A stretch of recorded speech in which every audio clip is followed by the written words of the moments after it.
October 2ರಿಂದ picture ನೋಡ್ಬೇಕು. ಎಲ್ಲ ಈ ದೇಶದಲ್ಲಿ 14 ಪ್ರಧಾನಮಂತ್ರಿಗಳು, ಎಲ್ಲ ಭಗತ್ ಸಿಂಗ್ಗಳು, ಎಲ್ಲ ಹೋರಾಟಗಾರರು ಬಂದು ಹೋದ್ರು. ಈಗ ಲಾಸ್ಟಿಗೆ ಇವ್ರದೇ ಒಂದು ಹೋರಾಟ ನೋಡ್ಬೇಕಾಗಿದೆ, ಪಿಕ್ಚರ್ ನೋಡ್ಬೇಕಾಗಿದೆ. ಏನು ಸಾಧನೆ ಇದೆ ಗೊತ್ತಿಲ್ಲ, but this is the level.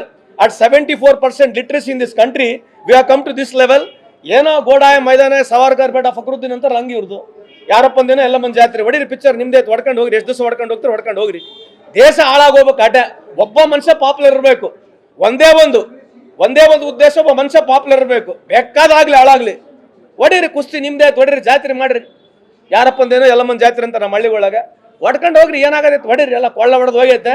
ಇನ್ನೂ ಒಂದು ಸ್ವಲ್ಪ 5 ವರ್ಷ ಆದ್ಮೇಲೆ ಅವು ಅರ್ಥ ಆಗುತ್ತೆ ಜನಕ್ಕೆ. ಇಲ್ಲಿವರೆಗೆ ಅರ್ಥ ಆಗಲ್ಲ ಜನಕ್ಕೆ. ಮಾಡ್ರಿ ಪಿಕ್ಚರ್ ನಿಮ್ದೇ ಆಯ್ತು, ಓಡಿಸ್ರಿ. ಏನು ಸಾಧನೆ ನನಗೆ ಗೊತ್ತಿಲ್ಲ. ನಾವು ಇಷ್ಟೆಲ್ಲ ಕೇಳ್ತಾ ಇದೀವಲ್ಲ. ಈಗ ಅದಾನಿ ಅವರಿಗೆ 1 ರೂಪಾಯಿನ 1,000 ಎಕರೆ ಕೊಟ್ಟರೆ ಪುಣ್ಯಾತ್ಮರು. ನಾಚಿಕೆ ಮಾನ ಮರ್ಯಾದೆ. 1 ರೂಪಾಯಿಗೆ 1,000 ಎಕರೆ ರೀ. 1 ರೂಪಾಯಿಗೆ ಅಟ್ 1 ರೂಪಿ ಇವಾಗ given 1,000 of acres. 10 lakh mango plantation ಇದೆ ಅಲ್ಲಿ.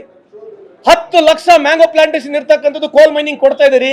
ನಾಚಿಕೆ ಮಾನ ಸ್ವಾಭಿಮಾನ ಏನಿದೆಯಾ? ದೇಶದ ಬಗ್ಗೆ ಏನನ್ನ ಸ್ವಲ್ಪ ಅರಿವು ಇದೆಯಾ? ಯಾರ್ರೀ ಅವ್ರು ಅದಾನಿ?